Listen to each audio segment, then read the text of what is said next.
Good morning. Welcome everyone to the Northern Virginia Baha'i Center Sunday morning program. Please note that the program is being recorded. It will be made available on the Nova Baha'i Center website. At this time, we'd like to remind everyone that you've been muted to reduce the audio feedback. However, we invite you to enable your camera so the speaker can see you. You can turn your camera on by moving your cursor to the lower left side of your screen and clicking on the video camera. We would also like to remind you that any public messages you type in the chat box will be visible on the recording. At this time, we will begin the program with prayers and devotions.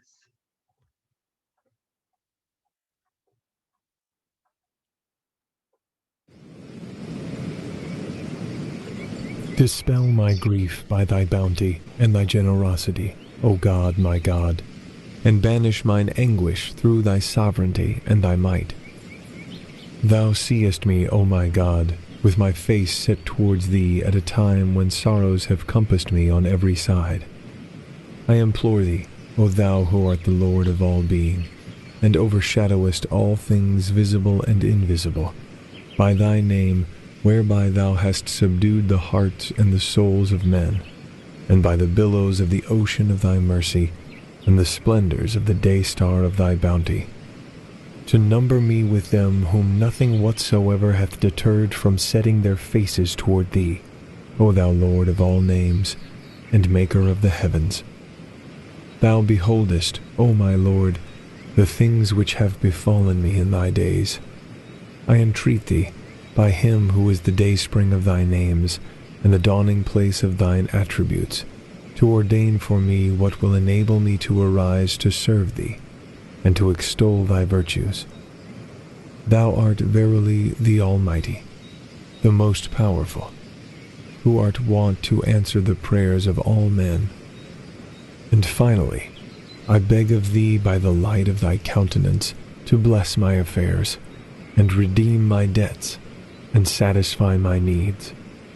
Thou art he to whose power and to whose dominion every tongue hath testified, and whose majesty and whose sovereignty every understanding heart hath acknowledged.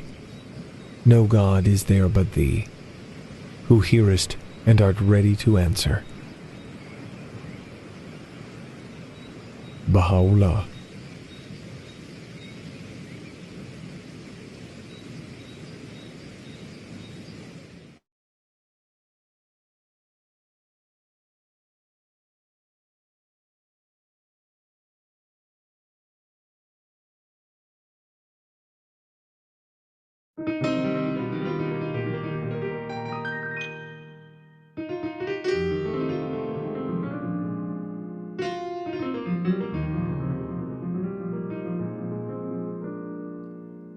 When times get rough and my soul has lost its fire, I turn to God, my adored one, my desire. And when times are dark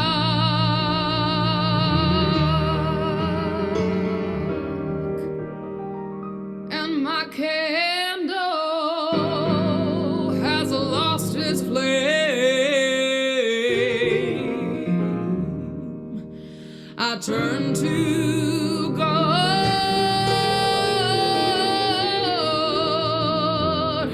and call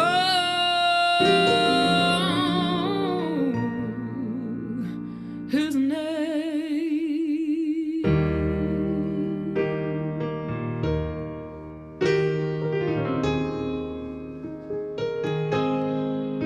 My God, my adored one, my King, my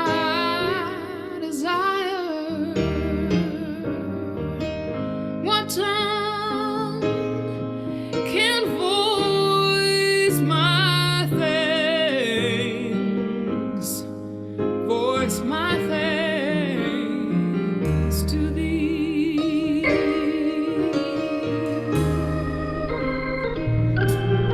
My God, my adored one, my King, my desire. What tongue can voice my thanks? Voice my thanks to thee.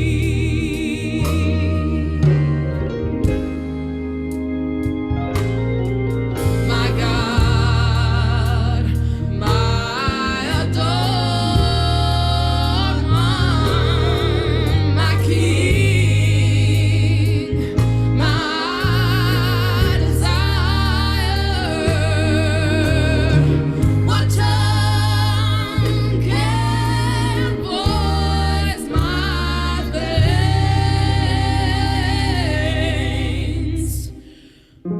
Voice my thanks to thee.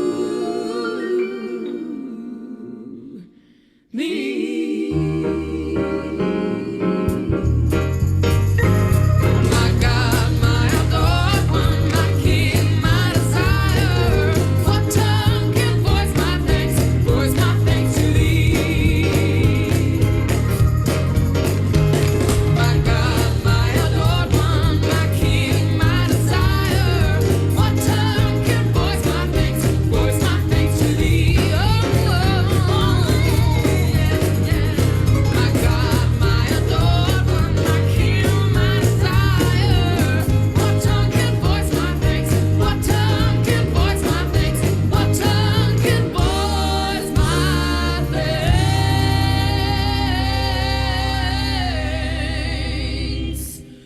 Voice my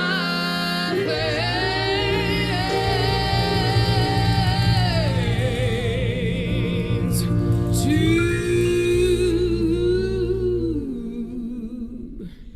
thee.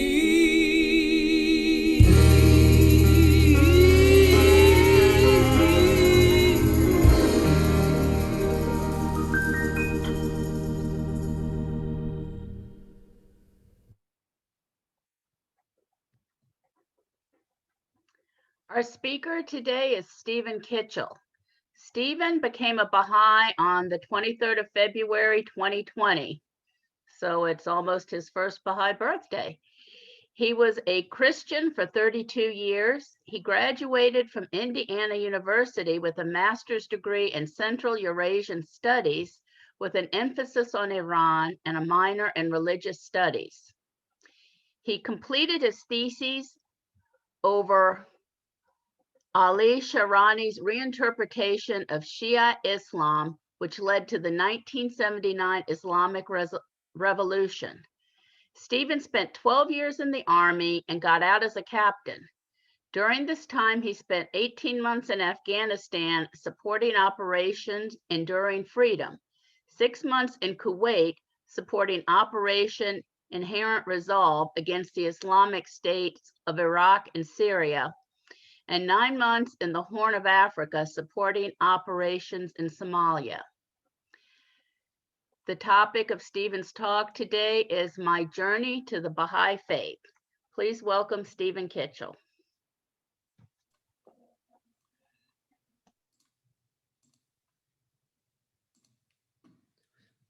Right.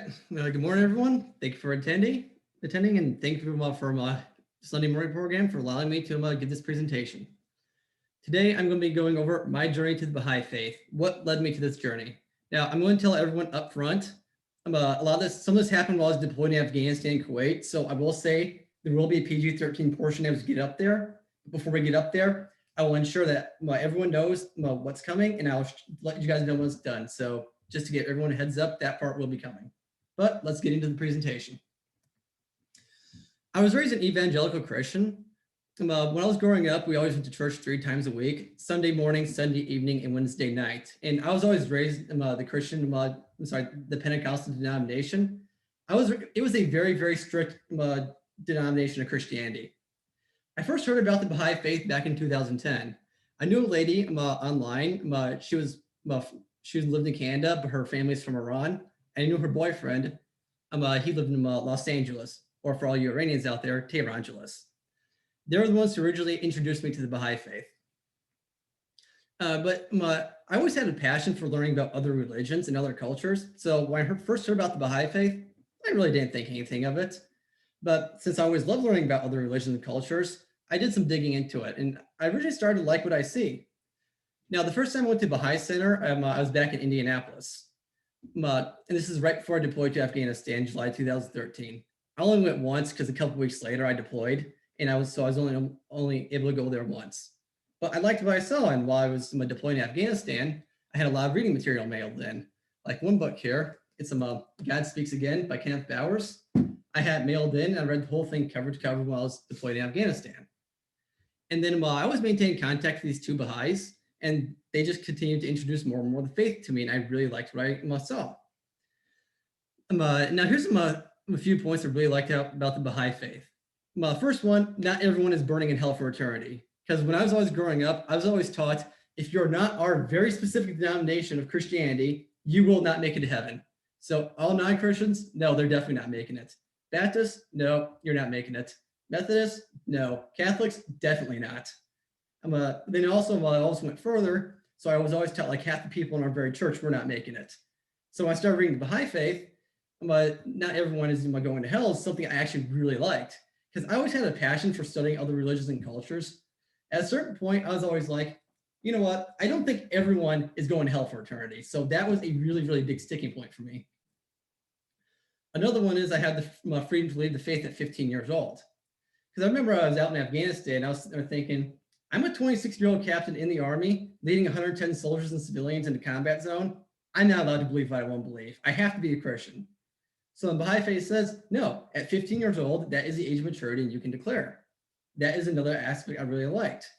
Because I always liked, hey, you should only be Baha'i if you want to be. You shouldn't be forced to be. So that's another sticking point.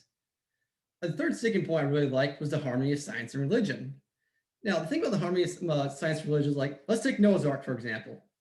It is logically impossible to fit 2 of every animal in the ark and then flood the whole world. It's not logically impossible. Not only that, when the whole world was supposed to be flooded, there was recorded history in China. So this is Noah's Ark story is going directly against basic logic. It's also going against recorded history, because in China, the Yellow Emperor was reigning. If it was underwater at that point, there should be no reason that there should be no history there, but there is. When Shoghi Feni said, no, the Ark is a symbolic story, is not literal. Well, at this point, I didn't have to choose between science or religion. I could have both. Because like another point, the choice between science and religion, if you take the Bible literally, the Earth is 6,000 years old. But when you look up at the night sky, you see the stars. If the Earth is 6,000 years old, light has not had enough time to come here yet. So some stars would be up there, but many of the stars would still not be there because they haven't had 6,000 years to travel here. And so that's another point I like, because I saw a quote from Abdul Baha. It said, faith without evidence is called superstition. Science without religion is called materialism. So I don't have to pick either one. I can have both. That's another sticking point I really liked about the Baha'i faith. A fourth point I really liked was the independent search for the truth. You are allowed to question things, and there is nothing wrong with questioning it. Because when I was always raised, I was never allowed to question anything. They said, this is what the Bible says, and if you deviate from this Bible, you will not make it to heaven. I wasn't even allowed to question our church doctrine, much less the Bible itself. So in Baha'i faith, when it says, no, we have the independent search for the truth. You are allowed to question the faith. That is another point I really, really liked about the Baha'i faith. And so, as I said, I deployed to Afghanistan in July 2013.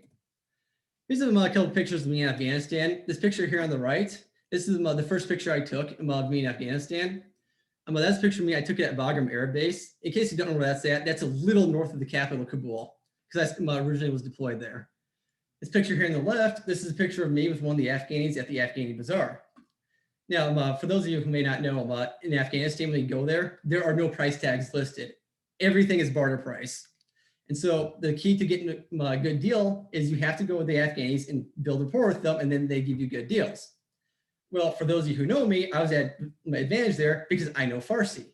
I mean, they speak Dari in Afghanistan, but the languages are 95% similar. So I was able to go up to the Afghanis and start talking to them in their native language. So that was just instant rapport right there. They really liked that. So I started getting a lot of really, really good deals at the bazaar. Well, what eventually happened is all my friends figured out that they were buying the same items for double the price. And so what my friends started doing is they started bringing me to the Afghani bazaar as their translator. That way they could start getting the good deals. And so then the Afghans started getting the better deals. But what was happening was they were making a lot of money off my friends, and they liked me because I knew Farsi. So the Afghans were, let's just say I walked out with a lot of free stuff from those bazaars. So that was really good times. And so I was on a 12-month deployment to Afghanistan, and they said, who wants to extend for another 12 months? I'm like, hey, I have nothing going on right now. I'll do 2 back-to-back years in Afghanistan. And so what was supposed to happen, I was supposed to have my 24 consecutive months back-to-back. But what happened was when the war with the Islamic State of Iraq and Syria broke out. And so what happened is they redeployed me from Afghanistan to Kuwait, and I was supposed to be supporting the war against ISIS from Kuwait. And so I'm going to play a quick video here. The video is going to be 2.5 minutes long, and I said there's going to be a kind of PG-13 portion. After this video is when I'm going to get into it, because I was thinking about just not playing, not showing everyone what happened, but I decided that, you know what, people need to see what was happening for a couple of reasons.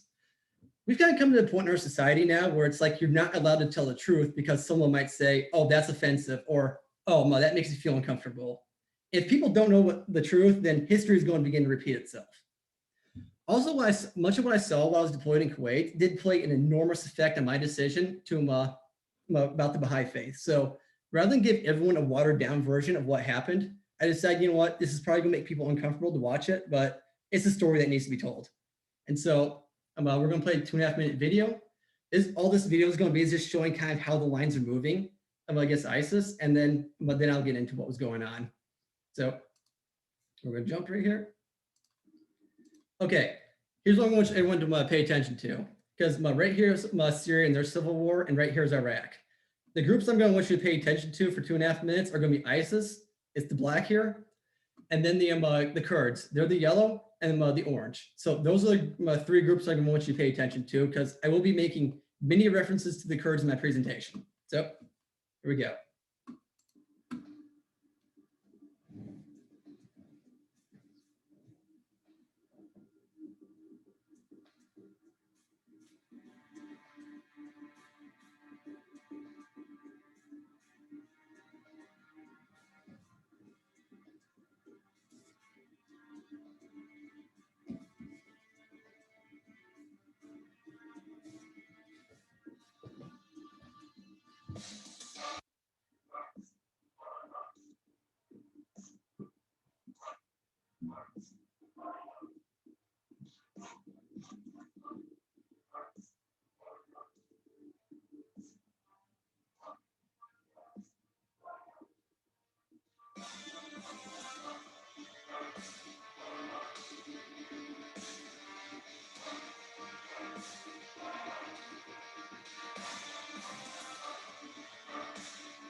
Okay, you can, well, my screen was, wait.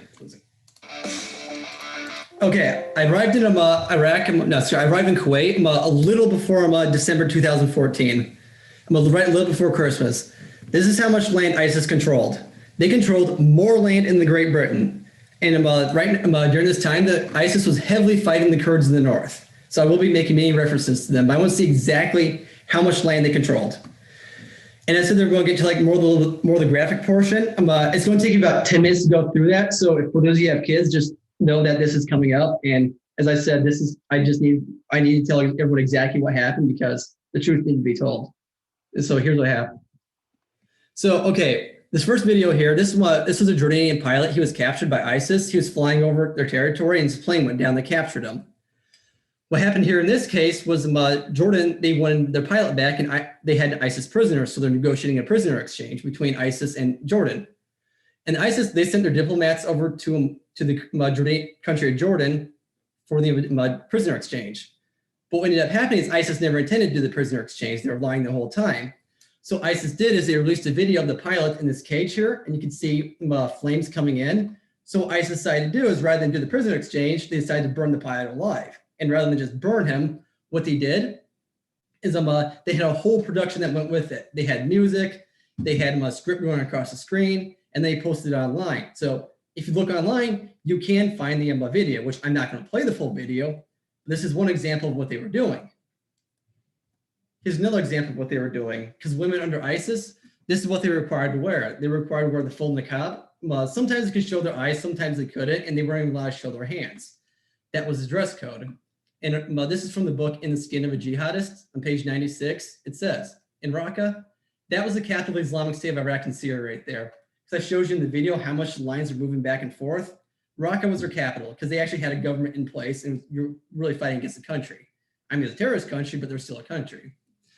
It says, in Raqqa, ISIS finds husbands accompanying improperly veiled wives between $85 to $225. If he doesn't pay for the infraction immediately, his wife will be killed.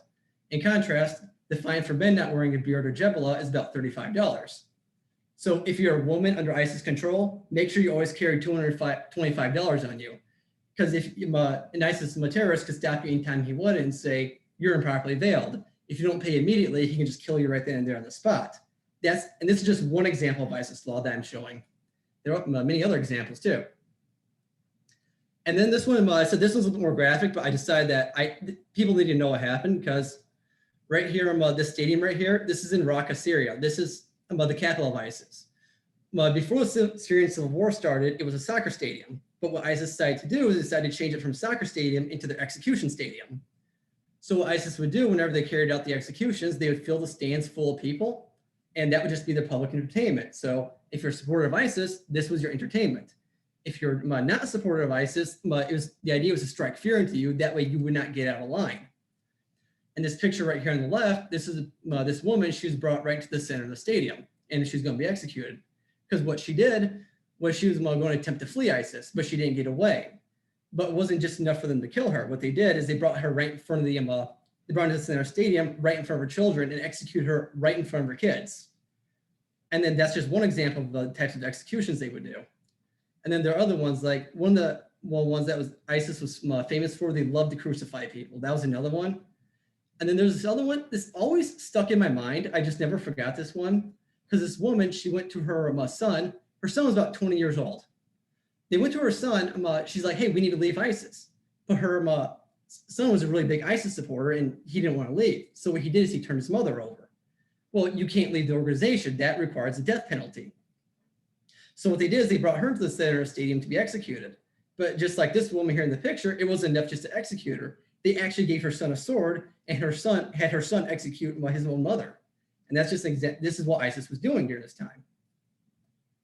And then right here, these pictures, these people are called the Yazidis. They're a religious minority in northern Iraq. They're located around Mount Sinjar. As you can show from the video, ISIS overran the territory. But when they overran the territory, of course, you cannot be a religious minority in Iraq. Sorry, not Iraq, but in Islamic State of Iraq and Syria. So ISIS started doing is they started chasing them down, just massacring them all. And like right here, this picture on the right, these were Yazidis. They fled into Mount Sinjar to escape ISIS, but then ISIS started going up to the mountains, chasing them down. Right here on the left, these are Yazidis. They fled into the desert to escape ISIS. But even if they did escape ISIS, they didn't have food, they didn't have water, they didn't have shelter. So many of them didn't make it, even though they got away from ISIS.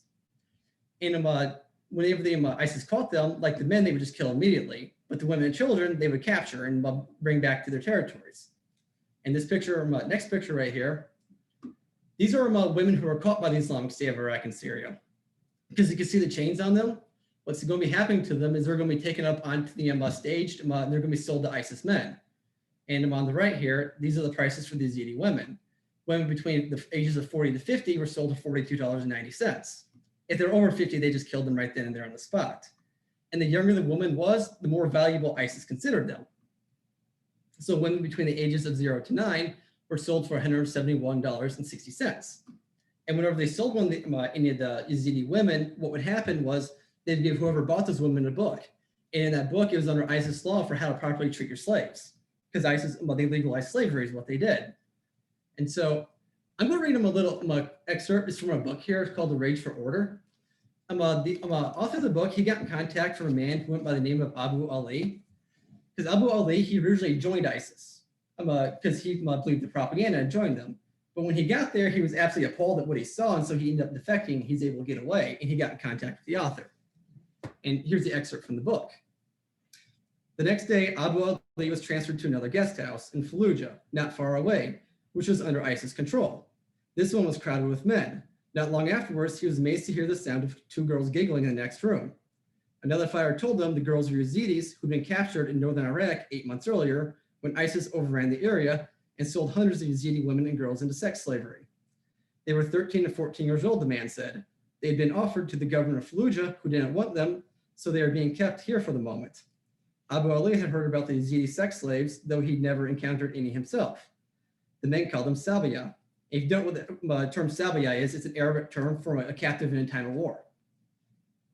They're mostly rewards for officers or men who'd done well on the front, not for delinquents like Abu Ali. Over the next few hours, he heard the girls laughing, and once he heard them sobbing. He assumed it was because they missed their families.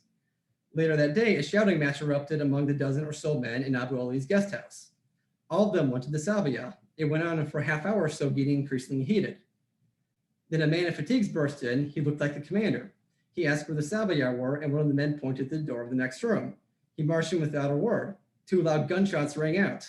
The man in fatigues walked out again. Abu Ali, sitting in a chair by the door, stared up froze at him. "What did you do?" he said. The man seemed unruffled. "Those girls were causing disunity between the brothers, so I dealt with them," he said, and he walked out. So this is how brutal of an organization ISIS was. And then coming down to the next picture, these were the ruins of ancient Palmyra, because this was an ancient Roman city that was 2,000 years old. I say they were the ruins because when ISIS captured the territory, they destroyed 2,000 years history. So I told you the PG-13 portion would come there. That portion's done. So the rest of the presentation will be getting better. But I wanted everyone to know exactly what was happening with ISIS, exactly what they were doing, and how this really affected my decision to become a Baha'i. Because I told you during this time, I was talking to those 2 Baha'is, and this is where I hit my initial problem with the Baha'i faith. Because I was talking to those 2 Baha'is, they told me that if I became a Baha'i, I could not do anything to fight back against ISIS because Baha'is are supposed to be pacifists. I was like, that does not make any sense. Because, I remember I saw a quote once from Shoghi Effendi where he said that, yeah, killing a person takes out a lot out of a person's soul, which I 100% agree with him, it does. But what is 1,000 times worse is knowing that you can do something to protect the innocent and not. And so I had to go through a really bad moral dilemma right there. Because I was deployed in Kuwait and with the military. How can I stand off the side and watch this take place when I knew I could do something to put a stop to this? And then I asked those 2 Baha'is, I was like, well, what about the Kurds? Because the Kurds, they're in heavy combat right now with ISIS. Are they supposed to not do anything? And they told me that, no, the Kurds can't do anything either because we're supposed to be pacifists. So we cannot do anything to fight back against ISIS. And I could never make any sense to this because they told me what it is they said, no, this is putting your principles first. Because if we do not fight back, then people are going to see that basically the Baha'i faith is right. I was like, told them like, no, that is not putting your principles first. Because by doing nothing, that is not the moral high road. By doing nothing, it's enabling ISIS because ISIS wants us to do nothing. If no one stands up to them, they're just going to keep going and they're just going to keep doing the same thing over and over again. Because we saw what they just did to the Yazidis. If the Kurds didn't fight back, they would do the exact same thing to the Kurds. So we went round and round and round with each other for a long time about that. And so what I eventually told them was, I was like, look, I will never stand off to the side and do nothing while ISIS is doing stuff like this. And I told them, look, I will never do nothing. And when I see God on Judgment Day, I will stand before him and say, yes, I did my part to stop ISIS because I saw what was going on. I also told them I will never tell the Kurds to surrender to ISIS, knowing the fate that awaits them. Because the Kurds didn't have a choice between peace and war. ISIS is going to fight them. So I will never tell the Kurds to throw their hands up and surrender. Because I told her, I was like, look, inaction and surrender are not synonyms with peace and unity. They're not. So no, that you're not supporting peace and unity. You're just enabling ISIS by doing nothing. And then I also told her, like, look, God would never demand inaction and surrender to evil. Because when we make it up to heaven one day, you're not going to be able to walk into heaven and say, hey, God, give me your throne. And God's just going to say, okay, I can't do anything, give me your throne.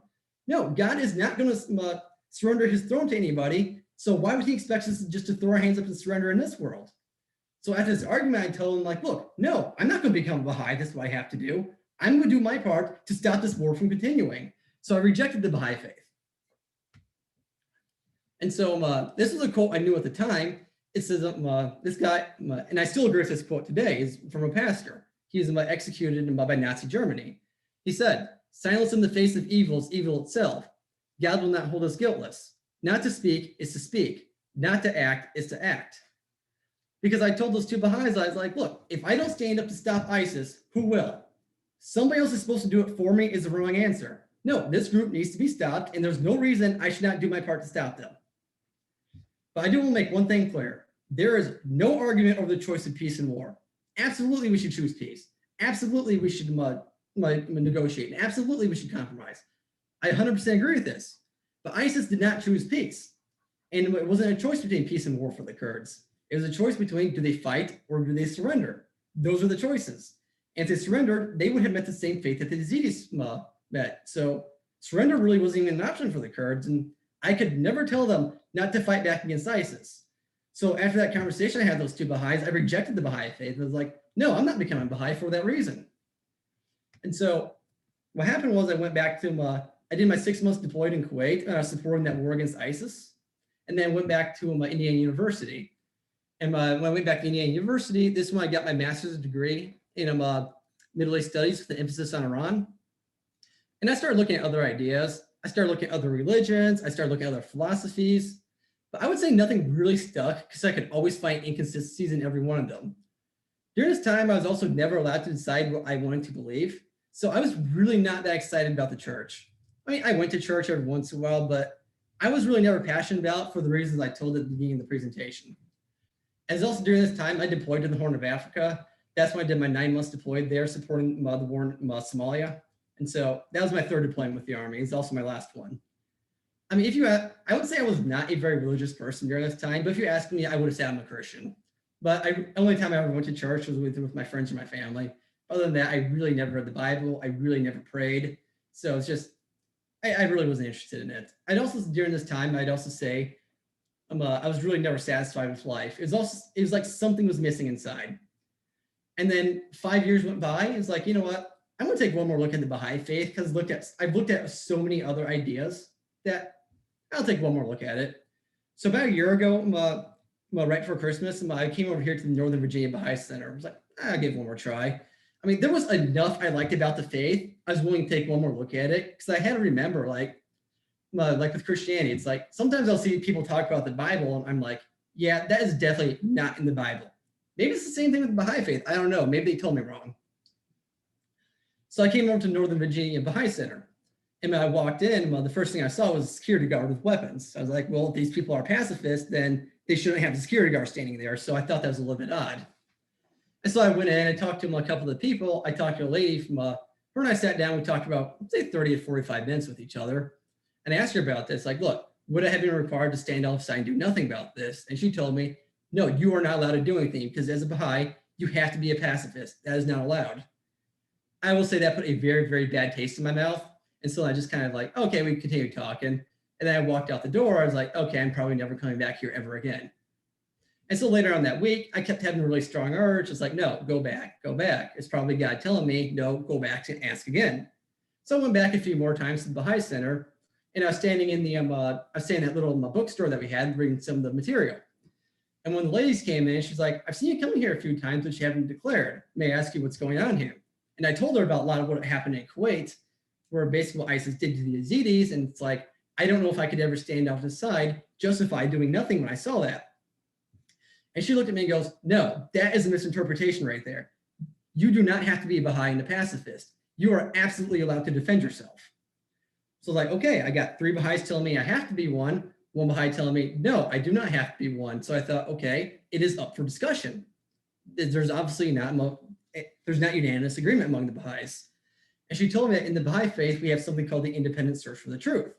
And then, so what I'm allowed to do is, no, go to the reading material and you can look at that yourself and you can decide for yourself what you want to believe.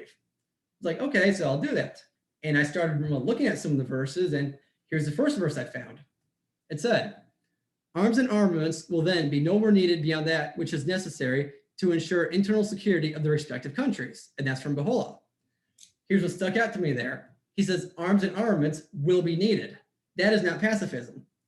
And the purpose of these arms and armaments is for the internal security of the respective countries. So I was like, okay, don't do that massive military buildups that leads to war, but also don't go to the other extreme where we can't. So Baha'u'llah right here said, no, there will be a military in place, and it needs to be for self-defense purposes. That's what that verse told me right there.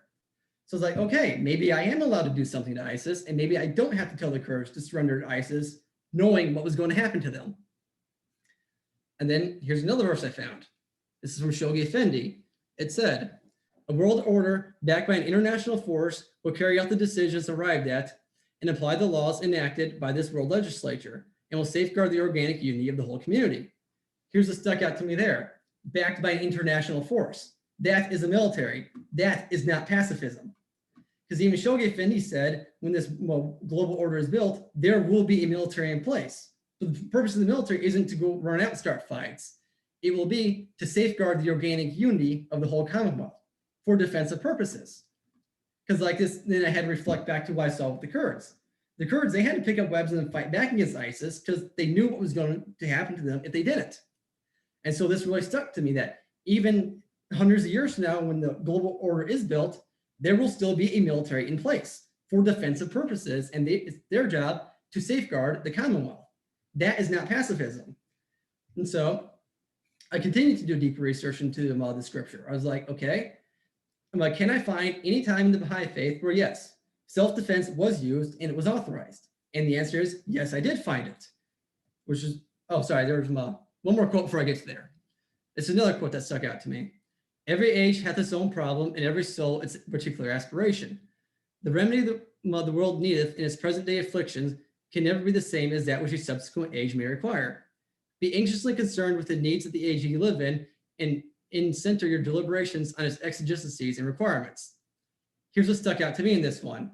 It's present day afflictions.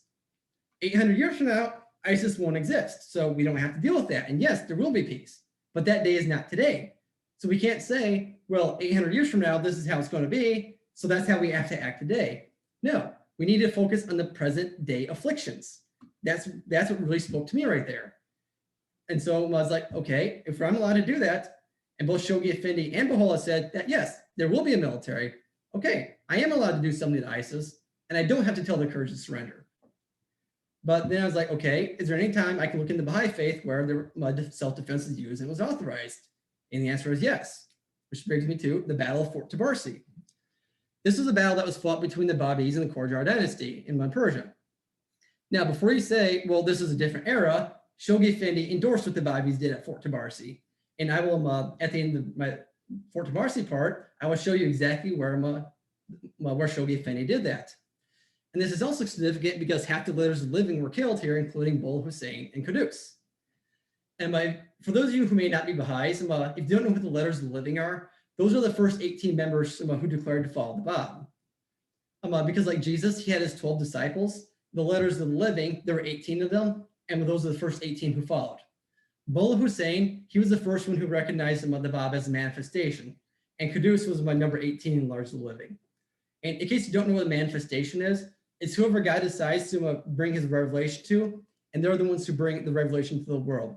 So like Moses, he was a manifestation, Jesus is a manifestation, the Bab is a manifestation, and Baha'u'llah is a manifestation. So that's who they are. And this is also significant because this is the first time the government began to suppress the Babis. And so let's get up to what led to the Battle of Fort Tabarsi. It started off with the trial of the Bab. Because the Bab, when he was declaring to be a manifestation, the clergy and the government officials did not like that at all, because what the Bab was doing was he was upsetting the established powers. And so they were like, we have to humiliate, we have to get rid of the Bab. So what they decided that they were going to do is that they were going to bring the Bab up on stage in front of thousands of people, with clergy there and government officials, and they were going to show him for the fraud that he is and just absolutely humiliate him. So when the day for the trial came, thousands of people were in the audience. This was the talk of the whole country. Everyone wanted to see the trial of the Bab. The Bab walked up on the stage. He looked around. All the chairs were taken except for the honor chair. And that was the chair for the Prince of Persia at the time, who was Prince Nasruddin. And so he gets up there, he looks around, like, okay, the prince's chair is open. So what the Bab decided to do is he was going to walk up there and he's just going to sit right in the chair. And he sat down in the chair for the Prince of Persia. Everyone was absolutely shocked at what they saw. They're like, you just disrespected the prince. Who do you think you are? And the Bab replied, I am the promised one. I am the one whose name for 1,000 years invoked, and whose mention you have risen, whose advent you have longed to witness, and the how of whose revelation you have prayed God to hasten. Verily I say, it is incumbent upon the peoples of both East and West to obey my words and to pledge allegiance to my person.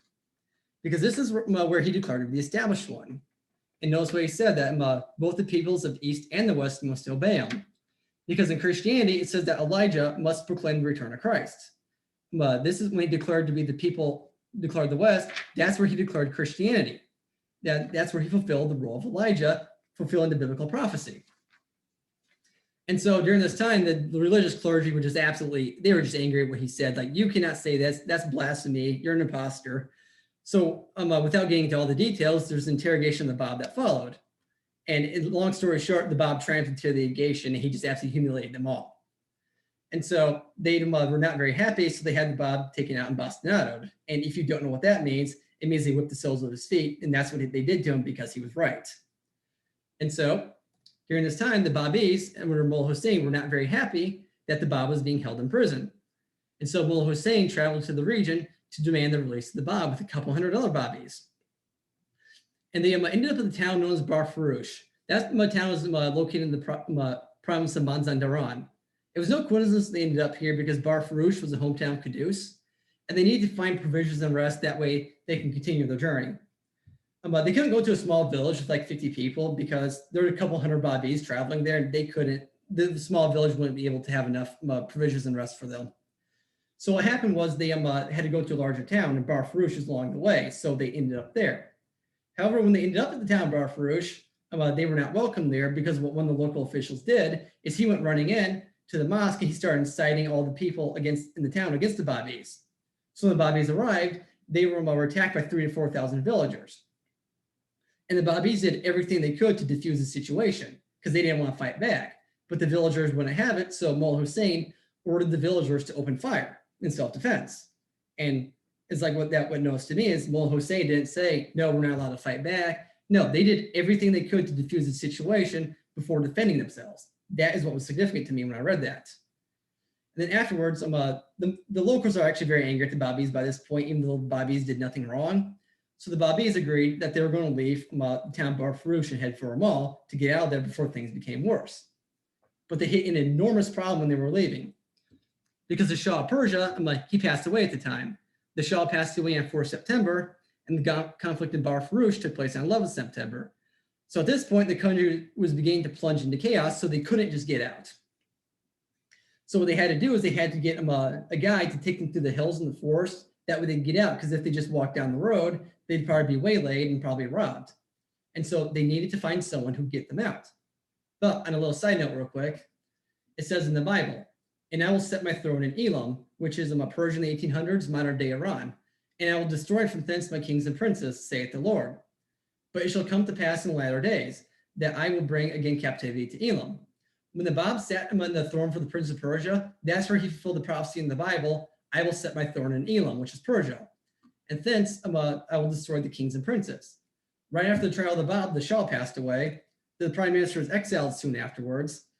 And the governor of the province of the Bab was put on trial. He died the day the Bab said he would, which fulfilled that prophecy From thence I will destroy their kings and princes. So right there was a fulfillment of biblical prophecy in the latter days. But back to the battle of Fort Tabarsi.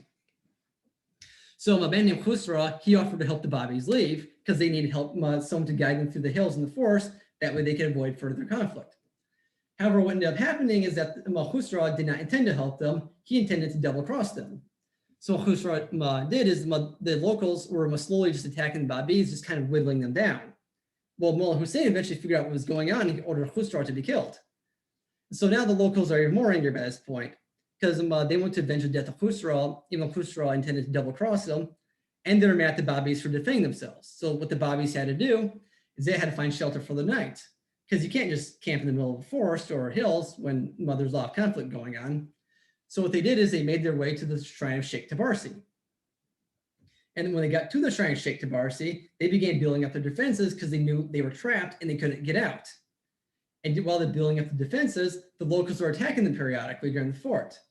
But right now, it's just really locals who are individually attacking them. There was no major conflict going on by this point.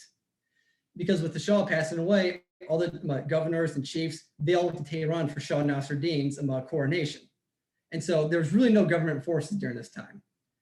Well, while the Baha'is are building up their fort, Baha'u'llah arrived at the fort. And so Baha'u'llah, he inspected the fort and complimented the Baha'is on what they accomplished. Baha'u'llah also said that Qudus should join the fight because the Baha'is would be able to fight better. And here's what I found interesting. Baha'u'llah didn't say, no, you're not allowed to fight back. No, you're not allowed to defend yourself. Baha'u'llah looked at the fort and said, no, great job building the fort defenses. Oh, and not only did you do a great job of building the fort defenses, Qudus should join because having his presence there inspires the rest of the Baha'is to fight better. And remember, Qudus, he's the last letter of the living, number 18. So that's what Baha'u'llah did at the Battle of Fort Tabarsi. And it says in the Dawnbreakers, ere he departed, Baha'u'llah enjoined them to be patient and resign to the will of the Almighty. If it be his will, he added, we shall once again visit you at the same spot and shall lend you our assistance. You have been chosen of God to be the vanguard of his host and the establishers of his faith. His host verily will conquer. Whatever may befall, victory is yours, a victory which is complete and certain. With these words, he committed those valiant companions to the care of God and returned to the village with Nazar Khan and Sheikh Abu Turab. From thence he departed by the way of North to Tehran. Here's what I found what was interesting what Baha'u'llah said right there. If it be God's will, we shall return and lend you our assistance. I mean, I can only think of one reason he would return to the fort during the battle, and that would be to fight with the Baha'is. So Baha'u'llah didn't say, no, you shouldn't fight. He said, no, if it's God's will, I will return and I will fight with you. That's what Baha'u'llah said right there. And so then the Battle of Fort Tabarsi began after Baha'u'llah departed. Now, I'm not going to get into every detail of the battle, but because I was in the Army for 12 years, I did 3 deployments to the Army. I could go on for hours about that. The point of why I'm saying this is when I was making my journey to become a Baha'i, this is what I saw. This is what really spoke to me a lot, especially after I was deployed 3 times and I saw what happened to the Yazidis out in Iraq. This is what spoke to me a lot. So that's the point of why I'm doing this for. But at the start of the Battle of Fort Tabarsi, the Baha'is decided that they were going to be the ones who attacked first because they did everything they could to defuse the situation and they couldn't. So the Baha'is thought, okay, rather than just wait to have everyone mass out there outside the fort, let's attack first. So the Baha'is attacked. They killed about 70 of the enemies, including the commander, and the battle lasted for an hour. And this was an enormous victory for the Baha'is because they captured enough ammunition, provisions, which are food and water, and over 100 horses. So now they had the fort and they had everything they needed to defend themselves. And this victory was an enormous humiliation for the government forces. So the Shah ordered that, Shah Nasruddin, he ordered that the Baha'is be wiped out in response to their victory. And it's Baha'u'llah, he attempts to join the battle. Because as Baha'u'llah said, if it be God's will, I will return and I will fight with you. And so Baha'u'llah set out with some of his companions from north to Fort Tabarsi with his, he set out. But Baha'u'llah did not make it to the Battle of Fort Tabarsi because the patrol intercepted him along the way. And he's presented to the acting governor Ramul. Because during that time, the governor Ramul, he was at Fort Tabarsi fighting with the government forces against the Baha'is. The acting governor was very sympathetic towards the Baha'is and immediately recognized having Baha'u'llah brought in. But since he was the acting governor, he did not have the authority to have Baha'u'llah released. So he said, look, I have to let the ulama, those are the religious clergy, I have to let them question you, and then I'm going to have to send you to prison. And then when the governor responds, I'm like, you will be allowed to leave. And so the ulama questioned Baha'u'llah, without getting into all the details. I mean, if you want to read the details, it's all in the dawn breakers. But Baha'u'llah ended up humiliating just the government. He ended up humiliating the clergy, and they didn't like that. So Baha'u'llah was forced to go to prison around here. But I mean, it wasn't a Black Pits of Tehran style prison, but also wasn't exactly a Paris 5-star hotel either. The acting governor was sympathetic towards him, so he did what he could, but a prison is still a prison at the end of the day. And while Baha'u'llah was waiting there, the governor returned from Fort Tabarsi, and he changed his minds about the Babis after seeing the valiant defense.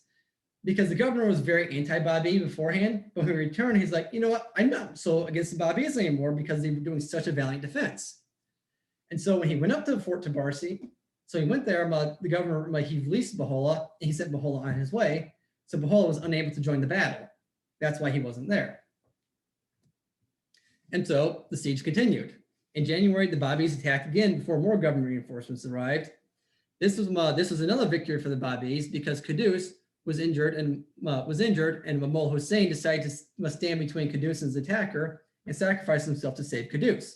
So remember, Mullah Hussein was the first one who recognized the Bab, and Qudus was the last one, the last letter of the living, number 18. And so that's when Mullah Hussein was killed. In February, the Babis attacked again. This time, 400 troops were killed in the attack. This is fought out to a stalemate. Then in March, the Prince Governor arrived with 12,000 soldiers and artillery, and they said, we are going to defeat the Babis. This is turning into humiliation for the government. Things were becoming worse for the Babis because they ran out of supplies, because they ran out of food. Then they had to eat their horses, and then after they ate their horses, they were to the point they're eating saddle leather, trying to find some sort of nourishment. And but still, the Babis would still not surrender to the government forces. So they had an idea.